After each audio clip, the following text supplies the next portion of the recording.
Il y a ici science surabondante. Si seulement je trouvais des hommes assez forts pour la porter. Certes, il m'arrive de rencontrer quelque esprit subtil, mais je ne puis lui donner ma confiance, car il fait de la religion un moyen qu'il met au service des intérêts de ce monde, utilisant les preuves de Dieu et les bienfaits de Dieu pour dominer les faibles.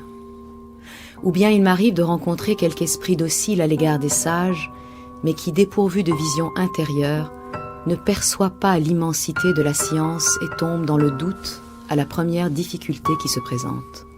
Eh bien non, ni l'un ni l'autre ne sont dignes de ma confiance ni de ma science. Faut-il alors que la science initiatique meure lorsque meurent ceux qui en sont les supports?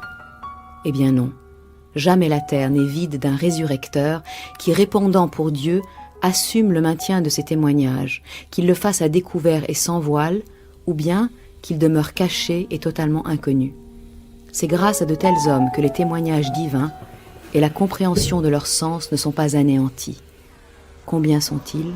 Où sont-ils? Leur nombre est infime, mais leur rang est sublime. C'est par eux que Dieu conserve ces témoignages jusqu'à ce qu'ils les transmettent à leurs émules et en confient la semence au cœur de ceux qui leur ressemblent. Pour eux, la science se montre d'un seul coup pour leur montrer la réalité des choses. Ils mettent en œuvre la joie de la certitude et trouvent facile ce que trouvent ardu les amollis. Ils sont familiers avec ce qui effarouche les ignorants.